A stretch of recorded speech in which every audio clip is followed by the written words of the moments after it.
शाम को टाइम से आ जाना। क्या बात है भैया, आजकल बहुत कंप्लेन है आपकी, आप काम ढंग से नहीं कर रहे हैं। देखिए, काम करना है तो अच्छे से कीजिए।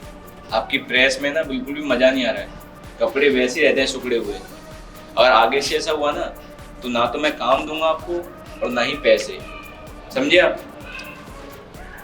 बाकी मैं एक मीटिंग के सिलसिले में बाहर जा रहा हूँ, रात को आने में लेट हो जाएगा, तो तुम मेरा इंतजार मत करना, खाना खा के सो जाना, ठीक है। मैं चलता हूँ।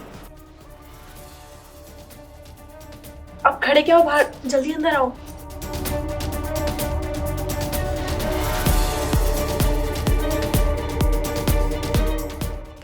कहाँ थे आप इतने दिनों से?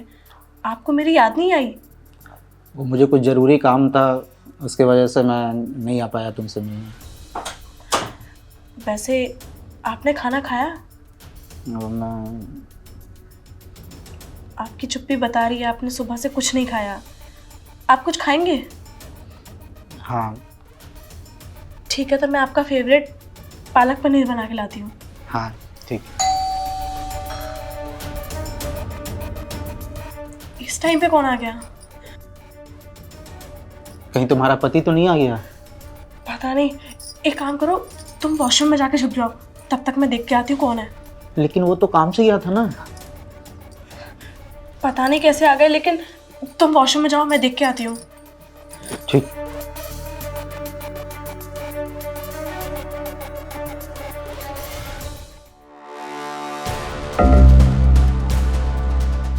आप इतनी जल्दी घर पे कैसे आ गए?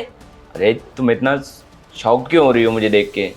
पर आप तो जरूरी मीटिंग के लिए गए थे और आप तो शाम को आने वाले थे ना, फिर इतनी जल्दी कैसे? हाँ, आने वाला था, लेकिन जब मैं ऑफिस के लिए निकल रहा था तो बॉस का फ़ोन आया कि किसी वजह से वो मीटिंग कैंसिल हो गई है। तो मैंने सोचा एक काम करता हूँ, आज लीव ले लेता हूँ फिर, क्योंकि मेन आज मेरे जाने का मतलब वो मीटिंग ही था, तो इसलिए लौट के आ गया मैं। तो आप सुबह इतनी जल्दी उठ के तैयार होके गए, ये सब वेस्ट हो जाएगा ना आपका। क्या बोल रही हो तुम? अरे मैं अपने घर नहीं आ सकता क्या? और हटो तुम। एक सेकंड, आज आपकी लीव है, छुट्टी पे हो ना आप, तो ऐसा करते हैं हम लोग शॉपिंग पे चलते हैं। मतलब मैं एक छुट्टी आराम से बिता नहीं सकता? ठीक है चलते हैं, शॉपिंग करा लाता हूँ तुम्हें, पहले मैं वॉशरूम होके आता हूँ। अरे तो बाहर चले जाना कहीं भी, इतने सारे शॉपिंग मॉल्स हैं, वहां चले जाना, यहाँ पे जाने की क्या जरूरत है? अब चलते हैं ना, हम लेट हो रहे हैं। अरे जब मेरा घर है तो मैं बाहर क्यों जाऊं? अब हटो आगे से। अरे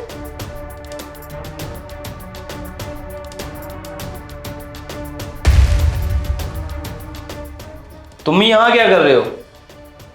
ये तो तुम्हारे मामा का लड़का है ना, तुम्हारा कजन भाई। हाँ। ये वही है ना जिनसे मेरी तुम्हारी रिश्तेदारी में शादी थी, उनसे बहस हुई थी, है ना? हाँ। लेकिन तुमने इन्हें बाथरूम में क्यों छिपा रखा था? हाँ, छुपाती नहीं तो और क्या करती? आपका भैया से झगड़ा हुआ था, आपने मना कर दिया था ना भैया से बात करने के लिए, फिर मैं कैसे बात करती भैया से?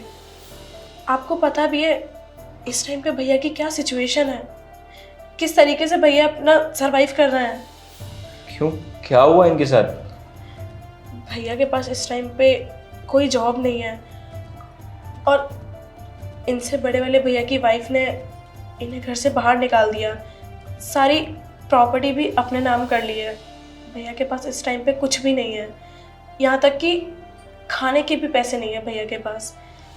इसीलिए मैं उनको घर पे बुलाती हूँ और खाना खिलाती हूँ। अरे तो यार ये तो अच्छी बात है ना, लेकिन तुम्हें मुझे बताना चाहिए। और रही बात उस झगड़े की, तो मैं तो उसे कब का भूल भी गया था, तुम उसे अभी तक याद करके बैठी हो। और रिश्तेदारी में तो ऐसा होता है, छोटी मोटी नोकझोंक होती रहती है, लेकिन तुम मेरे बारे में ऐसा सोचती हो, मुझे ये एक्सपेक्ट नहीं था यार। मानता हूँ कि झगड़े हुए थे, इन्होंने मुझसे बदतमीजी की थी, लेकिन इसका मतलब ये नहीं कि हम इनसे रिश्ते खत्म कर देंगे या मैं अभी तक उस बात को अपने मन में लेके बैठा रहूँगा।